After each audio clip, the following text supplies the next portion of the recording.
Welcome to the Deep Dive. We're here to plunge into big ideas and pull out those really valuable, sometimes surprising insights just for you. Today, we're tackling something I think hits home for almost everyone at some point. Yeah. Finding your actual purpose, your passion. This deep dive, it's all about unlocking that. Yeah, and our guide is Simon Squibb. We're looking at excerpts from his book, Unlocking Your Purpose, a motivational guide. You might also know it as, What's Your Dream?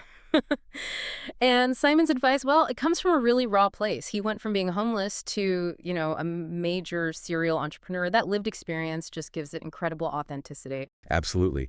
And what jumped out at me straight away was the tone of the book. It's not like academic or preachy.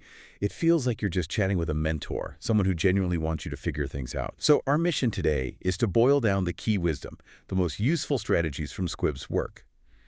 Basically, give you a shortcut to his unique way of thinking about living purposefully. Okay, so let's unpack this. What really makes this book different? So much out there on self-help, right? For me, it was how he pushes you to dig deeper, past what society expects, to find what actually gets you fired up. It's less about the job title and more about finding yourself in the work. Exactly. And what's great is he doesn't just say find your passion and leave you there.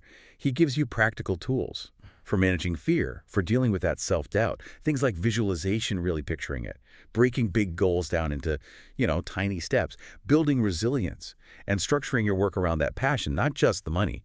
That's where the real energy comes from, he argues, is a blueprint. Yeah, and he talks a lot about community, about giving back, that give without take philosophy. It feels kind of different, doesn't it, in today's world? Yeah. The idea that helping others isn't a detour, it actually fuels your own progress. Totally. And he grounds it all in really practical stuff, even basic financial advice, not complex finance, but, budgeting, thinking about investing, and crucially, how to bootstrap, how to start something with little or no money.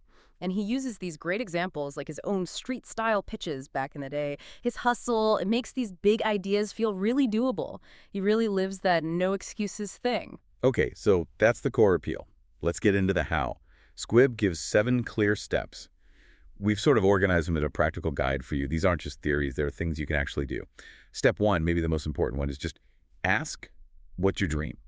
And he means forget job titles, forget what you think you should want. Strip all that away, what truly, genuinely excites you. Squibb puts it so bluntly, if you don't ask yourself, no one else will. It's a direct challenge, really. Right. And building on that, step 2 is super simple, but wow, it's powerful. Write it down. He's not just talking about a quick note. He believes actually writing it down, maybe daily, clarifies things. It embeds that dream deep in your mind, sort of like programming yourself for it. His line is, what you write down tends to come true, makes it tangible. Step 3 might sound a bit weird, but it makes sense when he explains it. Talk to strangers about it. It's not just formal networking. It's about, you never know who you might meet, who might have an idea, a connection. The missing piece. He apparently does this all the time. Doorbell interviews, random chats on the street in London.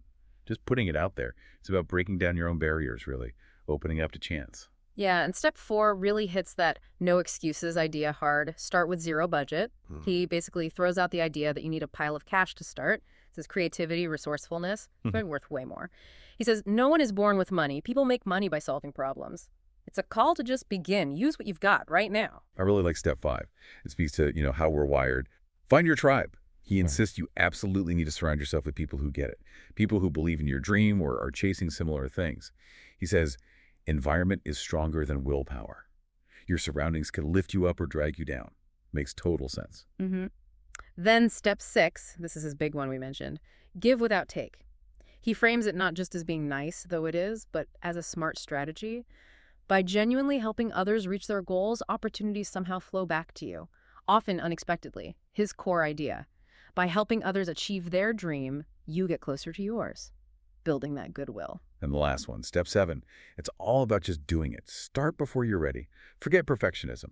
Squibb says growth happens when you act, when you try things, learn from mistakes, not from endless planning or waiting for the perfect moment. His mantra, fail fast, learn fast, succeed faster. Just get moving, overcome that inertia. And beyond those main 7, he throws in some really practical Bonus mindset exercises, like a dream reflection journal, writing down 3 things daily that moved you closer, or a rejection challenge, deliberately trying to get 3 no's a week to toughen you up, and that daily goal of helping someone else, reinforcing the give without take, small actionable things. So if you tie these steps together, you see these bigger themes emerge in the book. 4 main ones. First, dreams are practical, not fantasy. This is huge. He sees dreams as actual blueprints for life, not just wishes.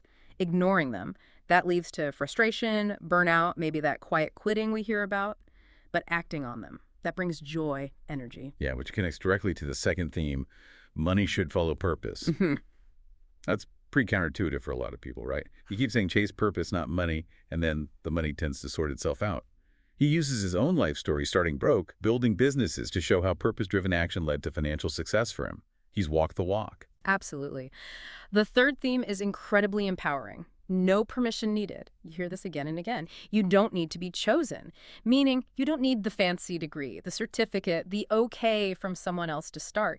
Just begin where you are, with what you have. It's about taking control. And the fourth theme circles back to what we were saying. Give first, grow fast. It positions giving without expecting return as, well, a strategy for growth. It builds real connections. Goodwill in your community, creates these unseen returns he talks about. Opportunities pop up you couldn't have planned for. And, the most highlighted quote from the book sums it all up, doesn't it? Most people are living someone else's life. Find your dream or risk dying with it still inside you. Wow, powerful stuff. Definitely. Now look, for a balanced view, we should mention it doesn't resonate perfectly with everyone. Some readers find parts of it a bit repetitive, maybe more like a really good pep talk than, say, a detailed manual for really tough challenges. It might lack that deep strategic layer some are looking for. That's fair. And there's definitely an entrepreneurial bias given his background. Makes sense.